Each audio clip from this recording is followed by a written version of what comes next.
Let's talk about fearless living, living with unapologetic freedom. One of the main things that I think we need to free ourselves from is the shoulds and shoulding all over ourselves.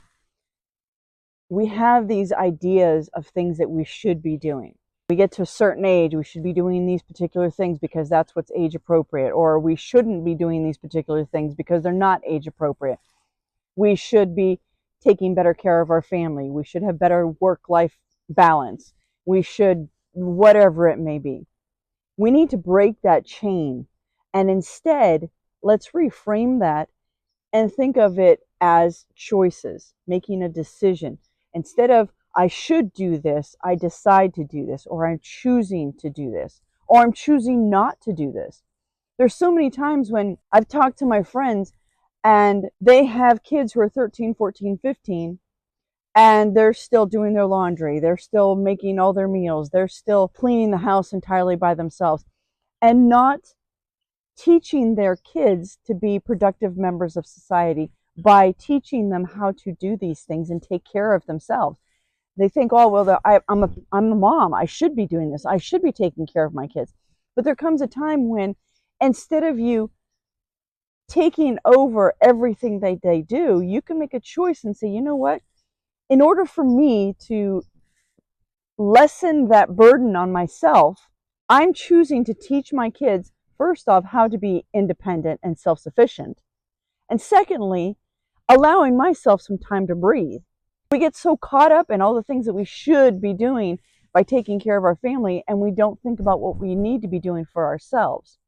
So making that decision and that choice to let go of some things that are easily things that they can take care of, or easily things that maybe somebody else at work could take care of, instead of feeling like I should take care of this because I'm the one who knows how to do it. It's easier. It's more time efficient. I don't need to show somebody how to do it. Or one of the things that I found is I like to fold clothes a particular way, and the kids are not going to do it the way that I want. That's a ridiculous reason to continue to do something. Who cares if their drawers are a mess? If I don't have to see it, then I'm not going to worry about it. If they don't have if they don't have clean clothes, that's on them because they're old enough to do their own laundry. I had my youngest son, all of my kids were doing laundry by the time they were 8 and 9 years old. Now, our youngest son was the smallest one, so we literally had to get him a stool to stand on so he wouldn't fall into the washing machine getting his clothes out. I helped him, but I'm just saying, instead of me saying I should be taking care of his clothes and I should be still folding his laundry, if he didn't fold his laundry, that's fine. If he couldn't figure out what was clean and what was dirty, that was on him. He had to wash clean clothes all over again. Okay, fine.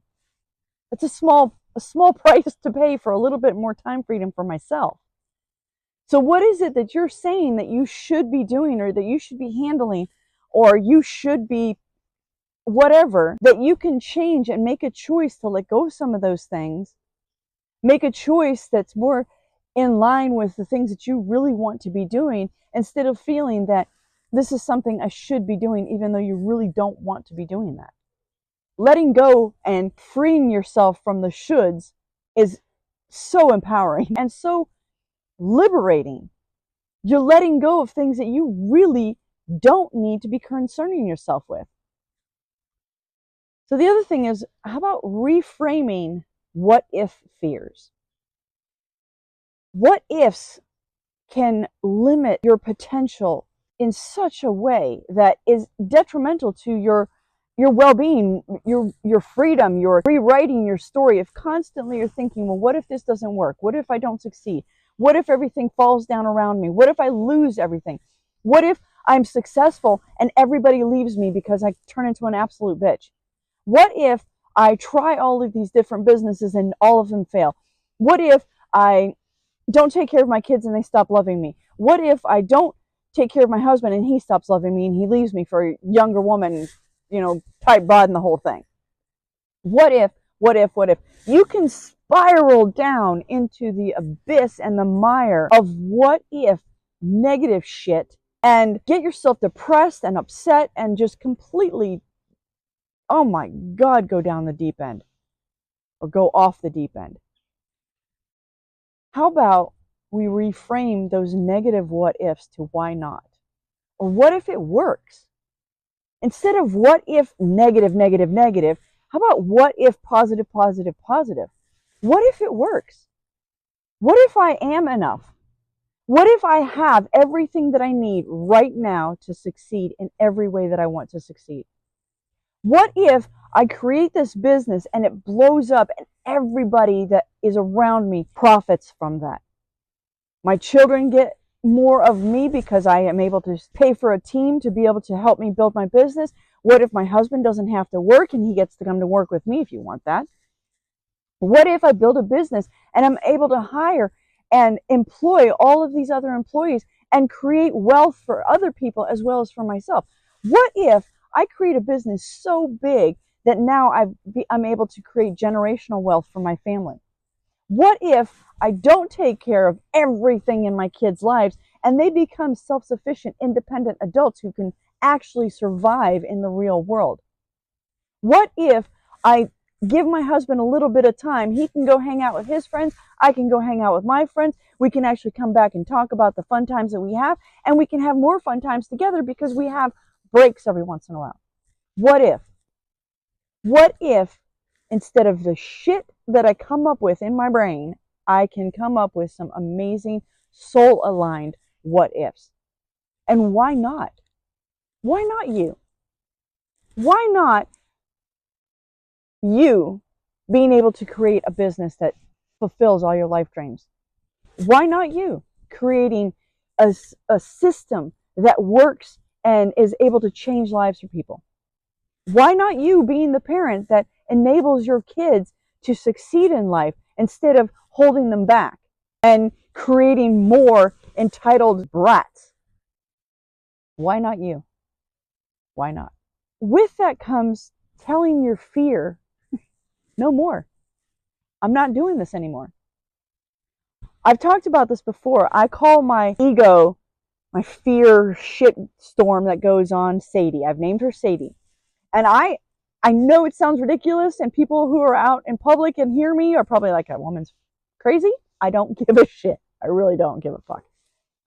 I tell Sadie to go play in a meadow, go sit in the corner, go have fun.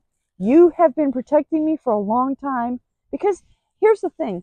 Your fears and your ego and your barking dog, like I've said before, are there to protect you. There have been times in the past where you've needed that. You've needed that protection. And you've needed that voice that says, no, no, no, don't do that. There's danger there. Because maybe there really was danger there. Maybe you weren't prepared. Maybe you weren't ready yet. Maybe you were not sure of what your steps needed to be and needed a little bit more education. You needed a little bit more time to be able to figure out what it is that you wanted to do.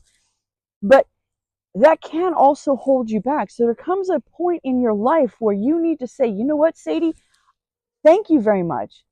Thank you for protecting me. Thank you for taking care of me. But right now, I don't need you. I'm going to start this business. I'm going to let go and give my kids some space. I'm going to let go and spend some quality time with my husband and not be so caught up in making sure the house is perfect. Thank you very much, but no more. No more of listening to the fears. No more of listening to those negative what ifs. No more of allowing all the shoulds to hold me back. I appreciate all the help that you've given me in the past, but I'm older. I'm wiser. I've had that experience and I've learned from it. I've had the time to ruminate and to journal out all the shit that I've gone through and decide what it is that I really want to have in my life. If you're keeping those what ifs and those shoulds and that barking dog from that fear, from allowing you to live the life that you want to live, that adventurous, fun life, and you're allowing that to keep running the show, you're never going to change what's going on in your world. It's not going to happen. You have to take responsibility and make a choice to say, I am not going to allow these fears to hold me back anymore. Here's the beauty about midlife. Now, kids are grown, businesses are in place, or I can start a new business. Now you've got the opportunity to take on all those adventures that you'd always wished you'd wanted to take on. Now's the time where you can travel, you can do the hobbies, you can have the experiences, reignite that fire in your soul.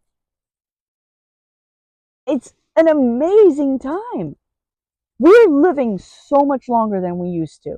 The life expectancy of men and women has exponentially grown. But if we shut ourselves off, if we cut ourselves in half by limiting ourselves, how can we have those adventures? How can we have that enjoyment of later life? Working our way, going to a 9-to-5 job and killing ourselves for people who do not appreciate us, when we could take the experience and our life lessons and do something different with our lives, do something more aligned with our souls, do something that lights us up and excites us and makes us joyous and passionate for life again. That's what we need to be doing. So let's tell our shoulds to fuck off. Let's tell the what-if negative what-ifs to fuck off. Let's tell our fears to fuck off. And let's start living life. Let's start living a life that we love, that lights us up, that makes us excited to wake up every day.